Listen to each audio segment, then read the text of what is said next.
जैसा कि पिछले कार्यक्रम में हमने बताया था कि मेरिटोरियस माइंड ब्रेन मैपिंग कोई प्रोग्राम कराते हैं। सुशील जी हमारे साथ हैं। सुशील जी, ब्रेन मैपिंग पर हमने डिस्कस करना था और मैं चाह रहा हूँ कि हमारे दर्शक जानना चाहते हैं कि जो आपने लगा रखा है कि 7, 8, 9, 10 के बच्चे का ब्रेन मैपिंग होगा, ब्रेन मैपिंग उन बच्चों को कैसे करियर में मदद करेगा? देखिए, मेरिटोरियस माइंड्स क्यों हम लोग बार बार ये कहते हैं कि it's not just another coaching, ये समझने की आवश्यकता है कि नॉर्मली कोचिंग कहते ही ना सभी लोगों के दिमाग में, जहन में एक बात जाता है कि जैसे सभी लोग कोचिंग कराते हैं, सभी लोग ट्यूशन कराते हैं, वैसे ही कुछ होगा। लेकिन नहीं, बिल्कुल नहीं, ये चीज़ नहीं है। मेरिटोरियस माइंड्स एक ट्रेडिशनल कोचिंग बिल्कुल भी नहीं है। अब मैं हिमांशु जी आपको बताना चाहता हूँ कि ट्रेडिशनल कोचिंग और हमारी कोचिंग में क्या डिफरेंस है। ट्रेडिशनल कोचिंग हमेशा एक फिक्स्ड तरीके से चलता है, हम किसी फिक्स तरीके से नहीं चलते। ट्रेडिशनल कोचिंग हमेशा बच्चों को अपने तरीके से चलाना चाहता है। हम जैसे कोचिंग इंस्टीट्यूट्स बच्चों के तरीके से चलते हैं।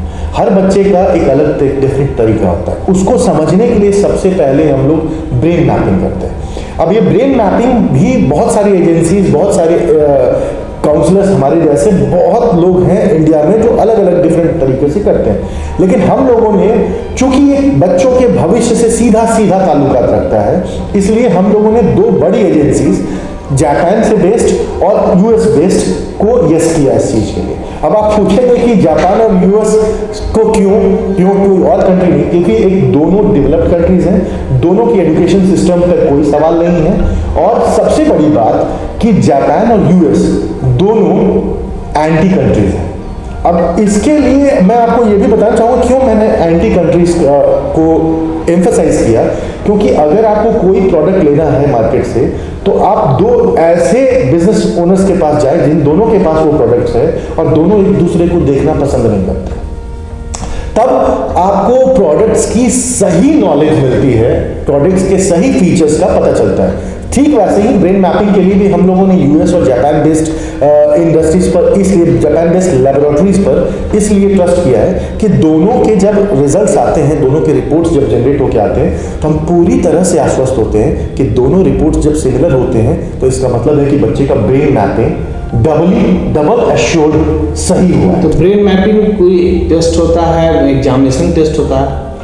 ये हार्वर्ड गार्डनर के एमआई मॉडल पर बेस्ड एक टेस्ट है। हार्वर्ड गार्डनर साहब साइकोलॉजी की दुनिया में बेताज बादशाह कह सकते हैं जिनको, जिनके बहुत सारे लॉज आज भी लॉन्च कर रहे हैं मार्केट में बहुत अच्छी तरह से, और आज भी बड़ी बड़ी गूगल, फेसबुक जैसी कंपनीज उनके लॉ पर बेस्ड अपने इंटरव्यू प्रोग्राम्स कंडक्ट कराती है। चलिए, मैं तो समझ गया कि ब्रेन मैपिंग एक टेस्ट होगा जिसके थ्रू आप बच्चों को करेंगे। इट्स नॉट अ टेस्ट कहना कहीं डराता है। ये जस्ट एक सवाल जवाब का राउंड कह सकते हैं। हम बच्चों से कुछ एक सेट क्वेश्चंस है, 80 क्वेश्चंस का एक पूरा सेट है हिमांशु जी, और उस 80 क्वेश्चंस के जरिए हम बच्चों के ब्रेन के हर हिस्से में पहुंचते हैं और उस हिस्से की जानकारी हमें प्राप्त होती है। और इससे फायदा ये मिलता है कि हम ये जानकारी अपने टीचर्स के साथ साझा करते हैं। कुछ जानकारी जो पेरेंट्स को पता होना चाहिए वो जानकारी हम पेरेंट्स को देते हैं, कुछ ऐसी जानकारी जो पेरेंट्स को ना बताना, क्योंकि प्रॉब्लम डिटेक्ट होने से ही मतलब नहीं है। हिमांशु जी, अगर आप किसी डॉक्टर के पास जाते हैं और आपको डॉक्टर ने सिर्फ डिटेक्ट कर दिया और डिटेक्ट करके बता दिया कि आपको डायबिटीज है, तो डायबिटीज रोग से कम टेंशन और डायबिटीज रोग के होने के आभास से टेंशन ज्यादा है। तो मेरे जैसे लोग अगर हैं तो मुझे लगता है कि psychologically treatment is more important than emphasizing on what you have. अगर आपके अंदर कोई चैलेंजेस है तो उसका ट्रीटमेंट ज्यादा इंपॉर्टेंट है, चैलेंजेस होना नहीं होना। जैसा कि आप बताएं और मुझे जो समझ में आया कि आप जो भी टेक्निक यूज कर रहे हैं ब्रेन मैपिंग का, इससे आपको ये पता चलता है कि इन बच्चों को हम किस तरीके से पढ़ाएं जिससे वो ज्यादा से ज्यादा वो ग्रैस्प कर सके और वो फिर आगे डेवलप करें। एकदम एग्जैक्टली। तो ये 7, 8 और 9, 10 जी, ये सब्जेक्ट। मैं एक चीज और जानना चाहता हूँ कि बच्चे का जो कोर्स है कितने दिनों का होता है और एक ग्रुप में आप कितने बच्चे पढ़ाते हैं? हिमांशु जी, क्वालिटी देने के लिए और भारत सरकार की अगर एनसीईआरटी की लॉज की बात की जाए, बायोलॉजी की बात की जाए, तो हर सीबीएसई को फॉलो करने वाले हर स्कूल्स को ये चीज अडियर करना चाहिए था, जो कि किन्हीं कारणों से नहीं हो पा रहा है, पॉसिबल नहीं। हमारे देश की आबादी बहुत बड़ी है, तो ये लॉज के बायलॉज के हिसाब से हर 7, 8, 9, 10 तक हर टीचर पर केवल 20 बच्चे होने चाहिए। हम उस लॉ को एडहियर करते हैं और हमारे क्लासरूम में केवल 20 बच्चे ही एक बैच में सिर्फ 20 बच्चे। एक चीज़ और जानना चाहते हैं, एक फिल्म आई थी आमिर खान की, जो तारे ज़मीं, क्या तारे ज़मीं पे जो मूवी आई थी, आमिर खान ने भी वही काम किया था कि हमें लगता है कि बच्चे की ब्रेन मैपिंग करके वो समझ गया था कि हमें क्या करना है? जी बिल्कुल। मैं ये बहुत प्रासंगिक सवाल आपने किया है। मैं थैंकफुल हूँ कि आपने इस पॉइंट को उठाया, क्योंकि नॉर्मली लोग तो मूवी को मूवी जैसा देखते हैं, एक दिन देखते हैं, असर होता है एक दिन के लिए, उसके बाद फिर भूल जाते हैं, वो ठंडे बस्ते में चला जाता है। लेकिन इस मूवी से भी एक सीख लेने की जरूरत है। हालांकि मूवी में बहुत सारी चीजें हैं जो साइकोलॉजिकली बात की जाए तो मूवी में शायद वो गलत भी है, क्योंकि एक बच्चे के अंदर उन्होंने जो प्रॉब्लम्स बताए वो पॉसिबल ही नहीं है कि किसी एक बच्चे में मैथ्स का भी प्रॉब्लम हो, इंग्लिश का भी प्रॉब्लम हो और उसको सेंटेंस फ्रेमिंग का भी प्रॉब्लम हो, उसको वर्ड्स की भी प्रॉब्लम, ये जरूरी नहीं है, बिल्कुल होता ही नहीं है।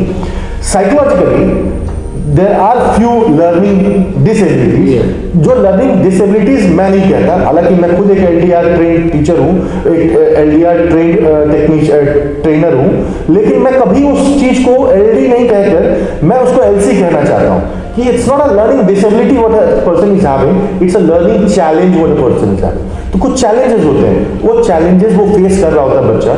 और ये बहुत बड़ी विडंबना है हिमांशु जी कि हमारे स्कूल्स के सभी टीचर्स इतने प्रबुद्ध होने के बावजूद भी दे हार्डली केयर कि जिस बच्चे को मैथ्स में नंबर कम आ रहे हैं वो हार्डली केयर करते हैं कि एक बार उस चैलेंज को भी तो फाइंड आउट किया जाए कि शायद उस बच्चे में डिसकैलकुलिया नाम का चैलेंज है। किसी बच्चे को अगर इंग्लिश के फ्रेमिंग में बहुत प्रॉब्लम है तो शायद उसको डिसप्रैक्सिया नाम की कोई चैलेंज है।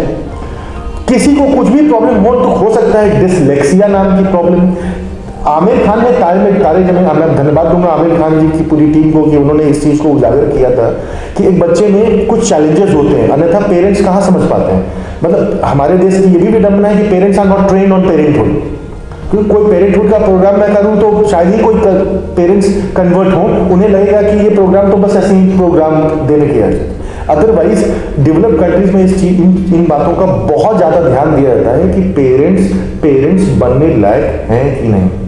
हमारे यहाँ तो पेरेंट्स बनने के बाद, दादा बनने के बाद भी लोग शायद ही जानते हैं कि एक बच्चे को अपब्रिंग करने के लिए मुझे क्या क्या चीज़ों की रिक्वायरमेंट है। बस एक ही चीज़ समझ में आती है कि पैसा पैसा पैसा, मतलब ये रिक्वायरमेंट है बच्चे को अपब्रिंग करने के लिए।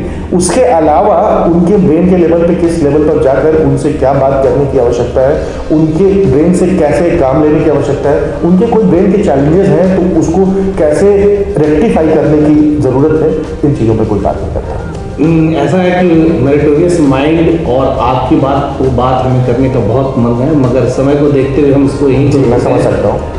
हम अपने दर्शकों को बताएं कि जो इनसे बात करके हमें समझ में आया है कि मेरिटोरियस माइंड एक ऐसे इंस्टीट्यूट कर सकते हैं कि जहाँ पर कह सकते हैं कि बच्चों को बाल अवस्था में ही उसको बता देना है कि आपका कैरियर किस फील्ड में आएगा। दूसरी एक बात हमें ये समझ में आई कि अगर जिन बच्चों को पढ़ाई के क्षेत्र में अच्छा लग रहा है, उन्हें मेडिकल जाना है या इंजीनियरिंग जाना है, वो किस फील्ड में जाएंगे, क्योंकि हर एक अलग अलग कंपटीशन में अलग अलग तरीके की पढ़ाई है। अगले कार्यक्रम में जिसमें नई चीज को जानेंगे, तब तक के लिए नमस्कार। बने रहें thetimesmedia.com पर। आप हमें फेसबुक और यूट्यूब पर भी देख सकते हैं।